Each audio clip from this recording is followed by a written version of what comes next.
ಹತ್ತೂರ ಒಡೆಯ ಪುತ್ತೂರು ಶ್ರೀ ಮಹಾಲಿಂಗೇಶ್ವರ ದೇವಸ್ಥಾನದ ವರ್ಷಾವಧಿ ಜಾತ್ರೆಗೆ ಇನ್ನೇನು ಕೆಲವೇ ದಿನಗಳು ಬಾಕಿ ಉಳಿದಿದೆ. ಈಗಾಗಲೇ ಕೊನೆ ಮುಹೂರ್ತ ಕೂಡ ನೆರವೇರಿದೆ. ಇಂತಹ ಸಂದರ್ಭದಲ್ಲಿ ಕ್ಷೇತ್ರದಲ್ಲಿ ಒಂದಷ್ಟು ಅಭಿವೃದ್ಧಿ ಕೆಲಸ ಕಾರ್ಯಗಳು ಕೂಡ ನಡೀತಾ ಇದೆ ಅನ್ನುವಂಥದ್ದು. ಈ ಬಾರಿಯ ಜಾತ್ರೋತ್ಸವಕ್ಕೆ ನಮಗೆ ಹೊಸದಾಗಿ ಏನು ಕಾಣಸಿಗುತ್ತೆ ಅಂತ ಹೇಳಿದರೆ, ಈ ದೇವಸ್ಥಾನದ ಐತಿಹಾಸಿಕ ಕೆರೆ ಏನಿದೆ, ಈ ಕೆರೆಯಲ್ಲಿ ನಿರ್ಮಾಣಗೊಂಡಿರುವಂತಹ ಈ ಒಂದು ಕಟ್ಟೆ, ಈ ಹಿಂದೆ ಇದ್ದಂತಹ ಕಟ್ಟೆಯನ್ನು ತೆರವು ಮಾಡಿ, ಅಂದರೆ ಅದನ್ನು ಜೀರ್ಣೋದ್ಧಾರ ಮಾಡಿ ಇಲ್ಲಿ ಸಂಪೂರ್ಣವಾಗಿ ಹೊಸತಾಗಿ ಶಿಲಾಮಯವಾದ ಕಟ್ಟೆಯನ್ನು ನಿರ್ಮಾಣ ಮಾಡುವಂತಹ ಕೆಲಸ ನಡೀತಾ ಇದೆ. ಆಲ್ಮೋಸ್ಟ್ ಎಲ್ಲ ರೀತಿಯ ಕೆಲಸ ಕಾರ್ಯಗಳು ಮುಗಿದಿದೆ. ಇನ್ನೇನು ಇದು ದೇವಸ್ಥಾನಕ್ಕೆ ಅರ್ಪಣೆಯಾಗೋದಕ್ಕೂ ಕೂಡ ಎಲ್ಲ ರೀತಿಯ ಸಿದ್ಧತೆಗಳು ನಡೀತಾ ಇದೆ. ಸೊ ಅಂತಿಮ ಹಂತದ ಕಾಮಗಾರಿ ನಡೀತಾ ಇರುವಂಥ ಸಂದರ್ಭದಲ್ಲಿ ನಾವು ಈ ಒಂದು ಕಟ್ಟೆಯ ವಿಶೇಷತೆಗಳ ಬಗ್ಗೆ ತಿಳಿಸುವಂಥ ಹಿನ್ನೆಲೆಯಲ್ಲಿ ಈ ಒಂದು ವರದಿಯನ್ನು ನಿಮ್ಮ ಮುಂದೆ ಇಡ್ತಾ ಇರುವಂಥದ್ದು. ನೀವು ನೋಡಬಹುದು ಯಾವ ರೀತಿ ನಿರ್ಮಾಣ ಆಗಿದೆ ಅನ್ನುವಂಥದ್ದು. ಸಂಪೂರ್ಣವಾಗಿ ಶಿಲಾಮಯವಾಗಿ ಕಲ್ಲಿನಿಂದಲೇ ಮಾಡಿದಂತಹ ಪಿಲ್ಲರ್ ಇರ್ಬೋದು, ಮೇಲ್ಭಾಗದ ಕಂಬಗಳಿರ್ಬೋದು, ಅದೇ ರೀತಿ ಮೇಲ್ಭಾಗದ ಮುಚ್ಚಿಗೆಯನ್ನು ಕೂಡ ಸಂಪೂರ್ಣವಾಗಿ ಕಲ್ಲಿನಿಂದಲೇ ಮಾಡಿದ್ದಾರೆ. ಒಂದು ರೀತಿ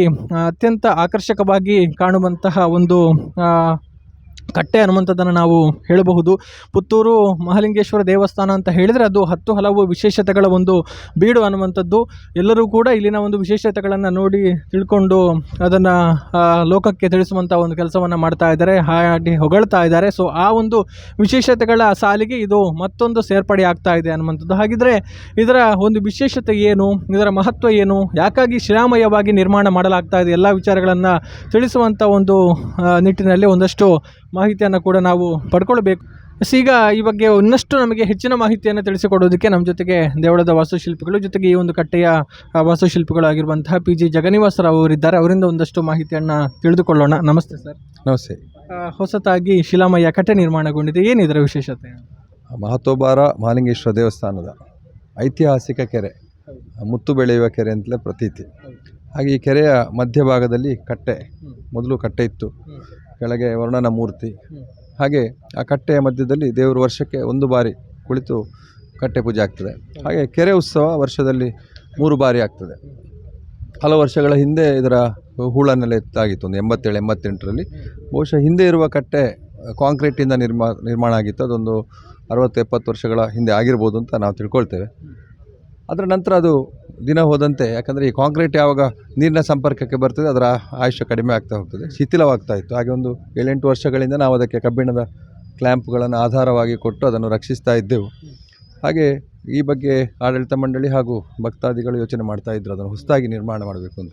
ಕೆರೆಯ ಮಧ್ಯದಲ್ಲಿ ಹೊಸತು ಕಟ್ಟೆಯನ್ನು ನಿರ್ಮಾಣ ಮಾಡೋದು ಹೇಳಿದರೆ ಅದೊಂದು ಸವಾಲಿನ ಕೆಲಸ. ಯಾಕೆ ಹೇಳಿದರೆ ನಮಗೆ 3 ಬಾರಿ ತೆಪ್ಪೋತ್ಸವ ಆಗ್ತದೆ.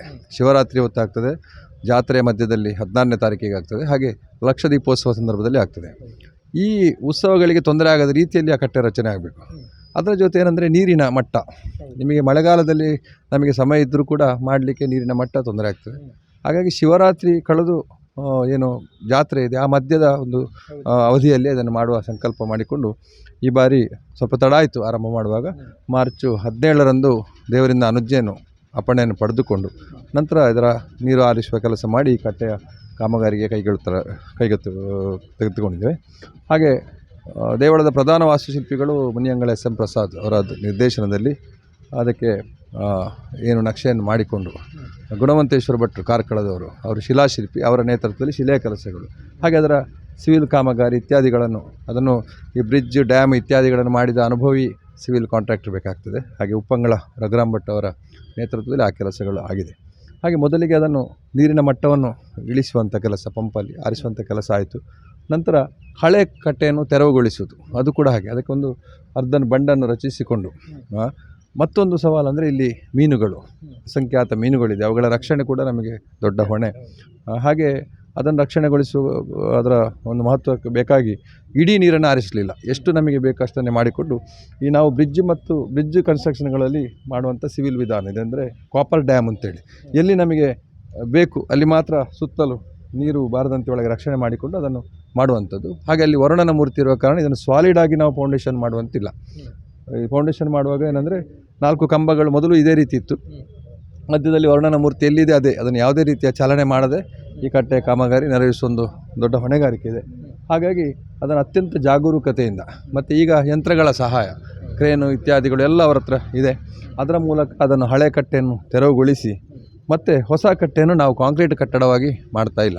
ಸಂಪೂರ್ಣ ಶಿಲಾಮಯವಾಗಿ, ಯಾಕೆಂದರೆ ಅದರ ಡ್ಯೂರೆಬಿಲಿಟಿ, ಅದರ ಇದು ಉಳಿಬೇಕು ಅಂತ ಹೇಳೋ, ಬಾಳ್ವಿಕೆ ಉಳಿಬೇಕು ಅಂತ ಹೇಳೋ ದೃಷ್ಟಿಯಲ್ಲಿ ನೀವು ನೋಡಿರ್ಬೋದು ಅತ್ಯಂತ ದೊಡ್ಡ ಗಾತ್ರದ ಕಂಬಗಳನ್ನು ಹಾಕಿಕೊಂಡು ಯಾವುದೇ ಕಾಲಕ್ಕೆ ಒಂದು 100-200 ವರ್ಷಗಳಿಗೂ ಕೂಡ ಇದು ಬಾಳಿಕೆ ಬರುವಂಥ ರೀತಿಯಲ್ಲಿ ಅದನ್ನು ಕಂಬವನ್ನು ಕೆಳಗಿಂದಲೇ, ಅಂದರೆ ನಾವು ಸೋಲಿಂಗ್ ಅಂತೇಳಿದರೆ ಬೋರ್ಡರ್ಸ್ ಪ್ಯಾಕಿಂಗ್ ಮಾಡಿ ಅದರ ನಂತರ ಕಲ್ಲಿನ ಪೀಠ ಇಟ್ಟು ಕಂಬಗಳನ್ನು ರಚಿಸಿಕೊಂಡು ಈ ಕಟ್ಟೆಯನ್ನು ರಚಿಸಿದ್ದೇವೆ. ಹಾಗೆ ಅತ್ಯಂತ ಸುಂದರವಾಗಿ ಅವರು ಅದನ್ನು ಅನುಭವಿಗಳು ಗುಣವಂತೇಶ್ವರ ಭಟ್ರು ಅದನ್ನು ಮಾಡಿದ್ದಾರೆ.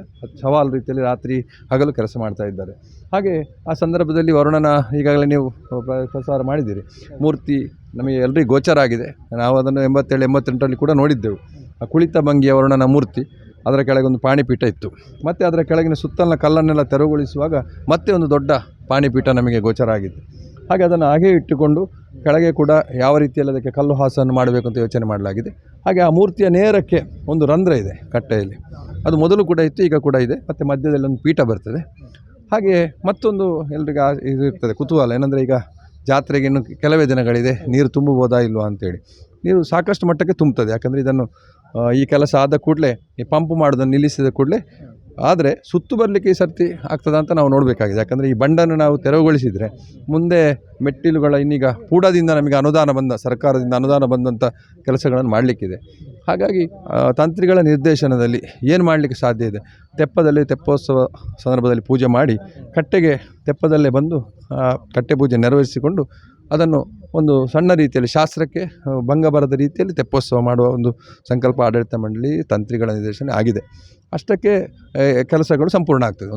ಇನ್ನೊಂದು 2-3 ದಿನಗಳಲ್ಲಿ ಇದರ ಕಟ್ಟೆ ಕೆಲಸಗಳು ಸಂಪೂರ್ಣವಾಗಿ ಶಿಲಾಮಯವಾಗಿ ಆಗಲಿಕ್ಕಿದೆ. ಹಾಗಾಗಿ ಎಲ್ಲರ ಒಂದು ಆಸೆ ಇತ್ತು, ಅಂದರೆ ನಮ್ಮ ಕೆರೆಯ ಕಟ್ಟೆ ಒಂದು ನವೀಕರಣ ಆಗಬೇಕು ಅಂತೇಳಿ ಅದು ಈ ಬಾರಿ ಅತ್ಯಂತ ಯಶಸ್ವಿಯಾಗಿ ಆಗಿದೆ. ಈ ಬಾರಿ ಜಾತ್ರೆಗೆ ಆಗ್ತದೆ, ಈ ಬಾರಿ ಜಾತ್ರೆಗೆ ಅದು ಸಂಪೂರ್ಣ. ಇದೇ ಒಂದು ವಿಚಾರಕ್ಕೆ ಸಂಬಂಧಪಟ್ಟ ಹಾಗೆ ಈಗ ನಮ್ಮ ಜೊತೆಗೆ ಮಾತನಾಡೋದಕ್ಕೆ ಮಹತ್ವಬಾರ ಪುತ್ತೂರು ಶ್ರೀ ಮಹಾಲಿಂಗೇಶ್ವರ ದೇವಸ್ಥಾನದ ವ್ಯವಸ್ಥಾಪನಾ ಸಮಿತಿಯ ಅಧ್ಯಕ್ಷರು ಜೊತೆಗೆ ಸಮಿತಿಯ ಸದಸ್ಯರು ಕೂಡ ಇದ್ದಾರೆ. ಅಧ್ಯಕ್ಷರ ಜೊತೆಗೆ ಮಾತನಾಡಿಕೊಳ್ಳೋಣ. ಈ ಜಾತ್ರೆಗೆ ಹೊಸತನ ಅಂತ ನಮಗೆ ಕಾಣೋದಕ್ಕೆ ಸಿಗ್ತಾ ಇರುವಂಥದ್ದು, ಅವ್ರ ಜೊತೆ ಮಾತಾಡಿಕೊಳ್ಳೋಣ. ನಮಸ್ತೆ ಸರ್. ಶ್ರೀ ಮಹಾಲಿಂಗೇಶ್ವರಾಯ ನಮಃ. ಮಹಾಲಿಂಗೇಶ್ವರ ದೇವರ ಜಾತ್ರಾ ಸಂದರ್ಭ ಸುಮಾರು 2 ವರ್ಷಗಳ ಹಿಂದೆ ನಾವು ವ್ಯವಸ್ಥಾಪನಾ ಸಮಿತಿಯ ಸೇವಾಧಿಕಾರವನ್ನು ಪಡ್ಕೊಂಡ ಸಮಯದಲ್ಲಿ ಆಗಲೇ ನಮ್ಮ ದೇವಸ್ಥಾನದ ವಾಸ್ತು ಹಾಗೂ ಆಗಮ ತಜ್ಞರಾದಂತಹ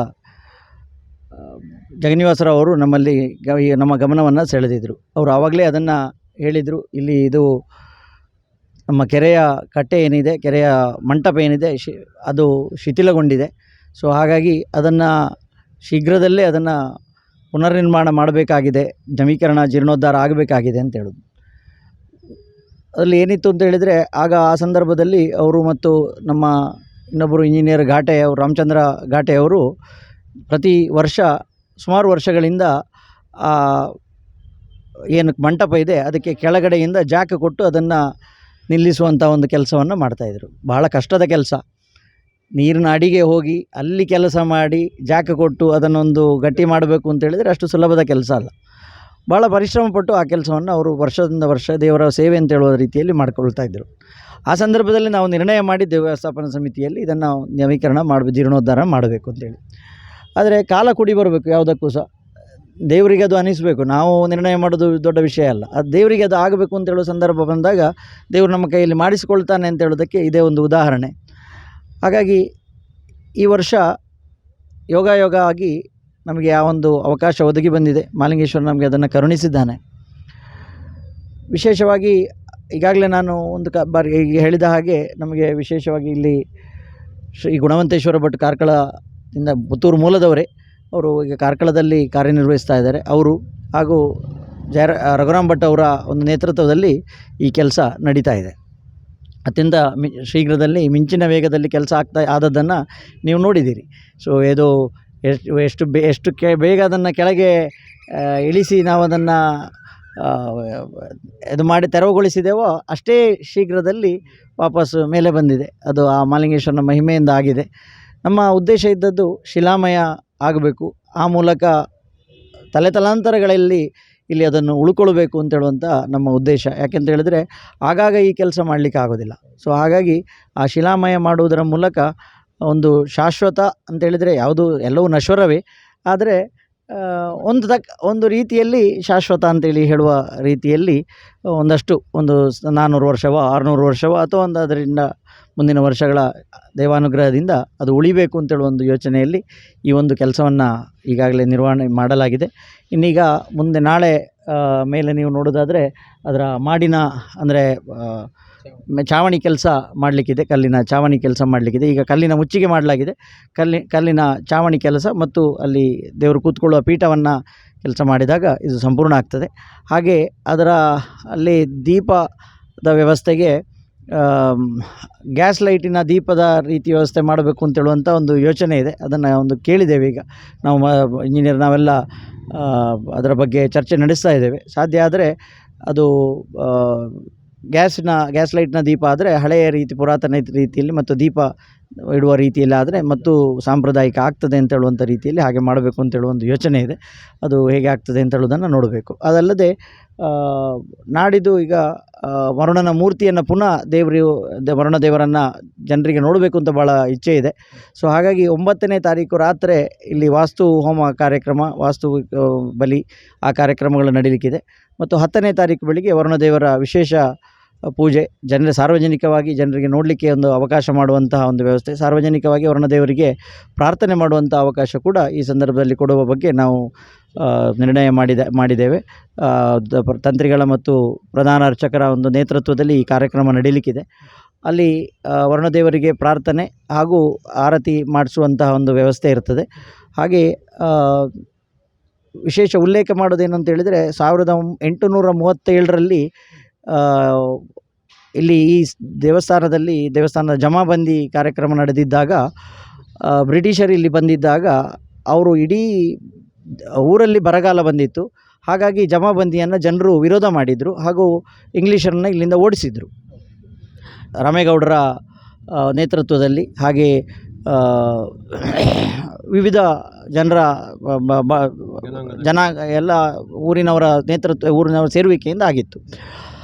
ಅಲ್ಲಿ ನಾವು ಈಗ ಇಲ್ಲಿ ದೇವಸ್ಥಾನಕ್ಕೆ ವಿಶೇಷ ಉಲ್ಲೇಖ ಯಾಕೆ ಮಾಡ್ತಾ ಇದ್ದೇನೆ ಅಂತ ಹೇಳಿದರೆ, ಬ್ರಿಟಿಷರು ಅದರಲ್ಲಿ ಏಷ್ಯಾಟಿಕ್ ಜರ್ನಲಲ್ಲಿ ಇಲ್ಲಿ ಬರೀತಾರೆ ಅಂತೇಳಿ ಹೇಳಿದರೆ, ಆ ಸಂದರ್ಭದಲ್ಲಿ ಊರೆಲ್ಲ ಬರಗಾಲ ಇದ್ದರೂ ಕೂಡ ಮಹಾಲಿಂಗೇಶ್ವರ ದೇವರ ಕೆರೆಯಲ್ಲಿ ನೀರಿತ್ತು ಅಂತ.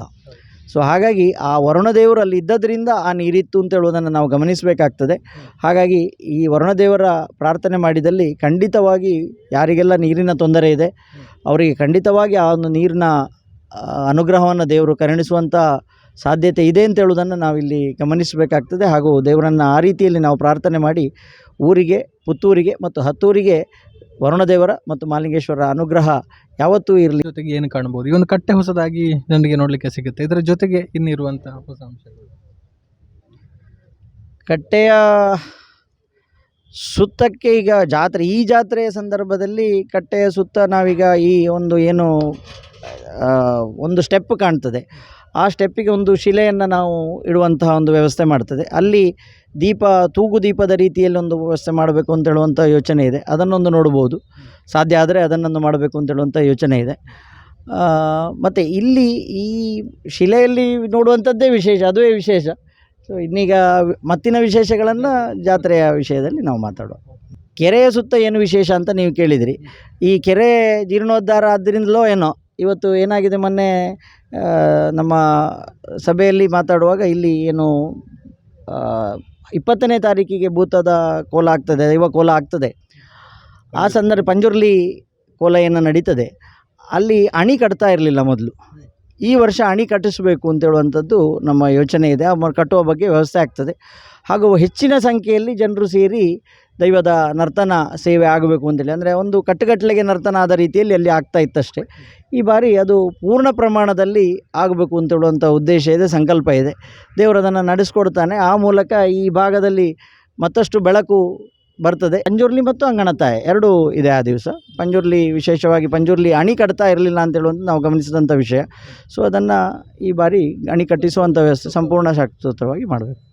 ಈಗ ನಮ್ಮ ಜೊತೆಗೆ ಮಾತನಾಡೋದಕ್ಕೆ ಈ ಒಂದು ಕಟ್ಟೆಯ ಶಿಲಾಶಿಲ್ಪಿಗಳು, ಜೊತೆಗೆ ರಾಜ್ಯೋತ್ಸವ ಪ್ರಶಸ್ತಿ ಪುರಸ್ಕೃತರು ಕೂಡ ಹೌದು, ಕಾರ್ಕಳದವರಾದರೂ ಮೂಲತಃ ಪುತ್ತೂರಿನವರು ಅನ್ನುವಂಥದ್ದು ನಮಗೆ ಹೆಮ್ಮೆ. ಗುಣವಂತೇಶ್ವರ ಭಟ್ ಅವರು ನಮ್ಮ ಜೊತೆಗಿದ್ದಾರೆ, ಅವರ ಜೊತೆ ಮಾತಾಡಿಕೊಳ್ಳೋಣ.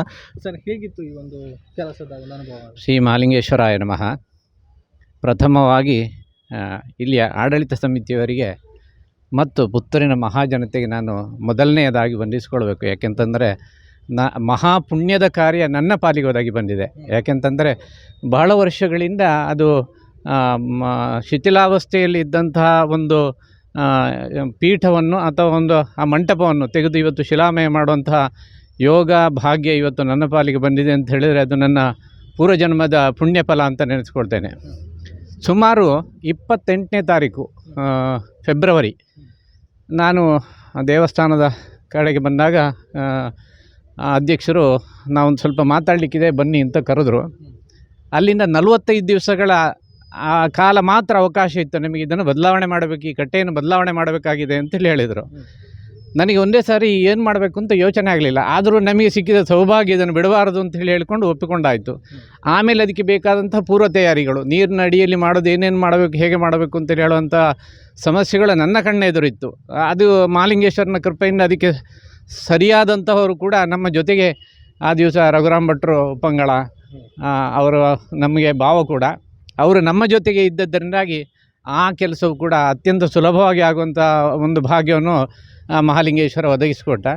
ಹಾಗೆ ನಾವೀಗ ಹೆಚ್ಚು ಕಡಿಮೆ 22ನೇ ತಾರೀಕಿನ ನಂತರ ಮೊನ್ನೆ ಮಾರ್ಚ್ 22ನೇ ತಾರೀಕಿನ ನಂತರ ಕೆಲಸ ಪ್ರಾರಂಭ ಮಾಡಿ ಈ ಹಂತಕ್ಕೆ ಬಂದಿದೆ. ಅದಕ್ಕೆ ಮೊದಲೇ ನಾನು ಹೇಳಬೇಕಾದ್ದೇನು ಅಂತಂದರೆ, ಅಧ್ಯಕ್ಷರು ಹೇಳಿದ ದಿವಸನೇ ನಾನು ನನ್ನ ಮೇಸ್ತ್ರಿ ಹತ್ರ ಹೇಳಿದ್ದೇನೆ, ಹೀಗೀಗೊಂದು ಕೆಲಸ ಇದೆ, ಬರ್ತದ ಇಲ್ಲೋ ಗೊತ್ತಿಲ್ಲ, ಆದರೆ ಕಲ್ಲೊಂದು ಇಷ್ಟು ದೊಡ್ಡದು ಅದಕ್ಕೆ ಮೇಲಕ್ಕೆ ಬೇಕಾಗ್ತದೆ ಅಂತೇಳಿ ಹೇಳುವಂಥ ವಿಷಯವನ್ನು ಹೇಳಿದಾಗ ಅವನು ತಕ್ಷಣ ಅದನ್ನು ಅಲ್ಲಿ ಪಾದೆಯವರಿಗೆ ಹೇಳಿದ್ದಾನೆ.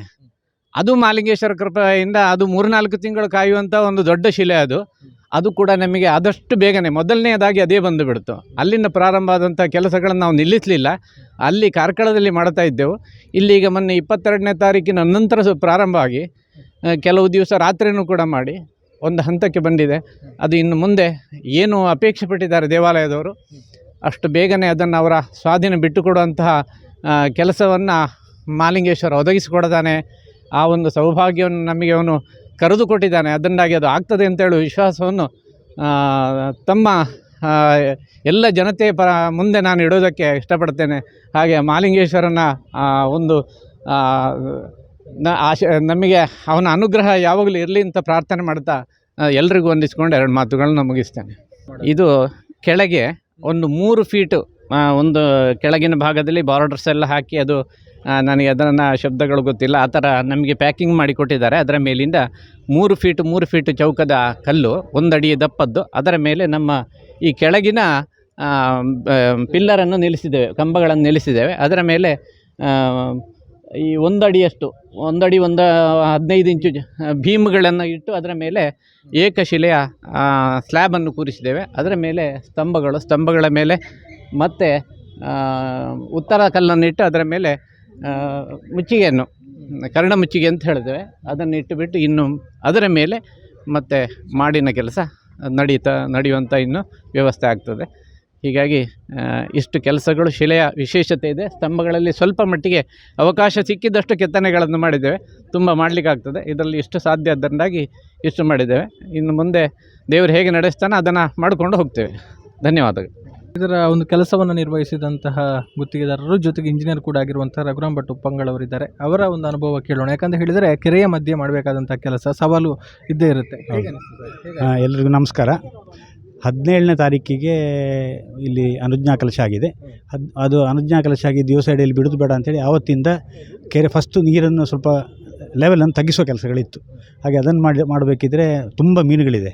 ಮೀನುಗಳ ಜೀವಕ್ಕಿಯನ್ನು ಸಂಚಕಾರ ಬಾರದ ರೀತಿಯಲ್ಲಿ ನಿಧಾನಕ್ಕೆ ಅದನ್ನು 4-5 ದಿವಸ ತಗೊಂಡು ನೀರನ್ನು ಕೆಳಗೆ ನಿಧಾನಕ್ಕೆ ಅರ್ಧ ಫೀಟು 1 ಫೀಟು ಡೌನ್ ಮಾಡ್ತಾ ನಮಗೆ ಇನ್ನು ಸೇಫ್ ಲೆವೆಲ್ ಬಂತು ಅಂತ ಆದಮೇಲೆ ನೀರನ್ನು ಖಾಲಿ ಮಾಡೋದು ನಿಲ್ಲಿಸಿ ಬಂಡಿನ ಕಾಫರ್ ಡ್ಯಾಮಿನ ಕೆಲಸಗಳು ಶುರು ಮಾಡಿದೆ. ಯಾಕೆ ಕ್ರೈನ್ಗಳು ಬಂದು ಇಳಿಬೇಕಿತ್ತು ಇಲ್ಲಿಗೆ. ಮತ್ತು ನಾವು ಯಾವ ಸ್ಟ್ರಕ್ಚರ್ನ ತೆಗಿಬೇಕಿತ್ತು ಅದನ್ನು ಫಸ್ಟು ನೀರಿಂದ ಪ್ರತ್ಯೇಕಿಸಬೇಕಿತ್ತು. ಅದಕ್ಕೆ ಅದರ ಸುತ್ತು ಯು ಆಕಾರದಲ್ಲಿ ಕಾಫರ್ ಡ್ಯಾಮ್ ಮಾಡಿಕೊಂಡು ಒಳಗಿನ ನೀರನ್ನು ಖಾಲಿ ಮಾಡಿ ಮತ್ತೆ ಅದನ್ನು ಡಿಸ್ಮ್ಯಾಂಟ್ಲಿಂಗಿಗೆ ಇದು ಬ್ರೇಕರೆಲ್ಲ ಹಾಕಿ ಕ್ರೈನಲ್ಲಿ ಎತ್ತಿ ಡಿಸ್ಮ್ಯಾಂಟ್ಲಿಂಗ್ ಮಾಡಿ ತೆಗೆದಾಯಿತು. ಅದು ಸಾಧಾರಣ ಒಂದು 22ನೇ ತಾರೀಕಿಗೆ ಆಗುವ ಅದನ್ನು ಶುರು ಮಾಡಿದ್ದೇವೆ ನಾವು. ಅಂತೂ 29ನೇ ತಾರೀಕಿಗೆ ಆಗುವಾಗ ನಮಗೆ ಫೌಂಡೇಶನು ಮುಗಿಸುವ ಕೆಲಸಕ್ಕೆ ಬಂತು. ಕೆರೆಯ ತಳಮಟ್ಟದಿಂದ 6 ಫೀಟ್ನಷ್ಟು ನಾವು ಕೆಳಗಡೆ ಹೋಗಬೇಕಾಗಿ ಬಂತು. ಮೊದಲಿನ ಪಂಚಾಂಗ ಒಂದು 3 ಫೀಟ್ನಷ್ಟು ಕೆಳಗಡೆ ಇತ್ತು, ಮತ್ತು ಪುನಃ 3 ಫೀಟ್ನ ಕೆಳಗಡೆ ಹೋಗಿ ಅಲ್ಲಿಂದ ಇದು ಶಿಲೆ, ಬಂಡೆ ಶಿಲೆ ಮತ್ತು ಹೊಯ್ಗೆ ಪ್ಯಾಕಿಂಗ್ ಮಾಡ್ತಾ 2-3 ಲೇಯಲ್ಲಿ ಮೇಲಕ್ಕೆ ಬಂದು ನಂತರ ಅಲ್ಲಿ ಶಿಲ್ಪಿಗಳು ಕೊಟ್ಟಂಥ 3x3 ಅಳತೆಯ ಫೌಂಡೇಶನ್ ಕಲ್ಲುಗಳನ್ನು ಸೆಟ್ ಮಾಡಿಕೊಡುವ ಕೆಲಸವನ್ನು ಮಾಡಿದ್ದೇವೆ. ಆಮೇಲೆ ಈಗ ವರ್ಣದೇವರ ಮೂರ್ತಿ ಇದ್ದ ಕಾರಣ ಇದನ್ನು ಭಾರಿ ಜಾಗೃತೆಯಲ್ಲಿ ನಮ್ಮ ಸಿಬ್ಬಂದಿಗಳು ತುಂಬ ಮುತುವರ್ಜಿ ತಕ್ಕೊಂಡು ಜಾಗ್ರತೆಯಲ್ಲಿ ಕೆಲಸ ಮಾಡಿದ್ದಾರೆ ಅಂತ ನಮಗೊಂದು ಹೆಮ್ಮೆ ಆಗ್ತಾಯಿದೆ. ಆದಷ್ಟು ಬೇಗ ಕೆಲಸವನ್ನು ಮಾಡಿಕೊಡ್ಲಿಕ್ಕೆ ಪ್ರಯತ್ನ ಮಾಡಿ. ಹೌದು, ಮಾಡಿದ್ದೇವೆ. ಹೌದು. ಇನ್ನು ನೆಕ್ಸ್ಟ್ ಇದು ಬಂಡನ್ನು ಹಾಕಿದನ್ನು ಪುನಃ ಡಿಸಿಲ್ಟಿಂಗ್ ಮಾಡಬೇಕು. ಜಾತ್ರೆ ಕಳೆದ ಕೂಡಲೇ ಅದನ್ನು ಮಾಡಬೇಕಾಗ್ತದೆ. ಸರಿಯಾಗಿ ಭಕ್ತರು ಬರ್ತಾ ಇರ್ತಾರೆ, ಅವರಿಗೂ ಕೂಡ ಒಂದು ಈಗ ಹೊಸತಾಗಿ ಇದು ಕಾಣೋದಕ್ಕೆ ಸಿಗ್ತಾ ಇದೆ. ಸೊ ಎಲ್ಲ ಹಿಂದಿನ ಒಂದು ಸೌಂದರ್ಯ ಆದಷ್ಟು ಬೇಗ ಬರಲಿ ಅನ್ನೋದು ಎಲ್ಲರ ಆಶೆ. ಹೌದು. ನಾವು ಮತ್ತೆ ಪುತ್ತೂರಿನವರಾದ ಕಾರಣ ಮತ್ತು ನಮಗೆ ಸ್ವಲ್ಪ ಬ್ರಿಡ್ಜ್ ಎಲ್ಲ ಮಾಡಿ ಅನುಭವ ಇದ್ದ ಕಾರಣ ಇದು ಮಾಡಲಿಕ್ಕೆ ಒಂದು ಸ್ವಲ್ಪ ಹೆಲ್ಪ್ ಆಯ್ತು. ಅದು ಏನಿದ್ರು ಮಾಲಿಂಗೇಶ್ವರನ ದಯೆ. ತಮ್ಮ ಮೂಲಕ ಆಗಿರುವಂಥ ಕೆಲಸಗಳು ಅನೇಕ ಆಗಿದೆ ಅನ್ನುವಂಥದ್ರ ಬಗ್ಗೆ ಸ್ವಲ್ಪ. ನಾವು ಹೆಚ್ಚಾಗಿ ಬ್ರಿಡ್ಜೇ ಕೆಲಸಗಳನ್ನೇ ಮಾಡೋದು. ಬಿಲ್ಡಿಂಗ್ ಆಗಲಿ ಬಾಕಿ ಕೆಲಸಗಳು ತುಂಬ ಕಮ್ಮಿ. ಬ್ರಿಡ್ಜಸ್ ಸ್ವರ್ಣ ನದಿ, ಪಾಯಸಿನಿ, ಕುಮಾರಧಾರ ಇಂಥ ಹೊಳೆಗಳಿಗೆಲ್ಲ ದೊಡ್ಡ ಬ್ರಿಡ್ಜ್ಗಳನ್ನು ಮಾಡಿದ್ದೇವೆ. ಆ ಅನುಭವಗಳು ಇದ್ದಿದ್ದು ಸ್ವಲ್ಪ ಹೆಲ್ಪ್ ಆಯಿತು.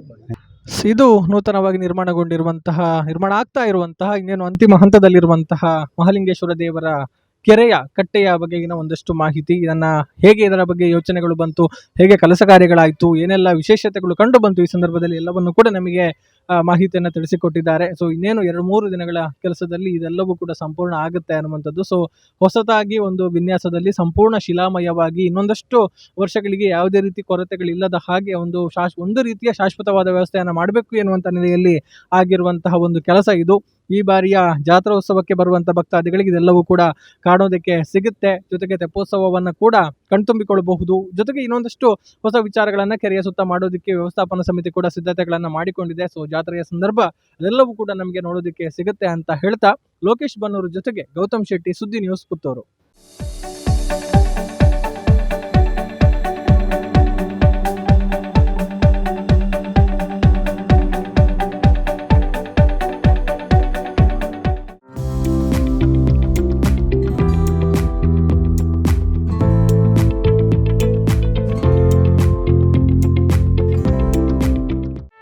ಸುದ್ದಿ ಚಾನಲ್, ಕ್ಷಣ ಕ್ಷಣದ ಸುದ್ದಿಗಾಗಿ.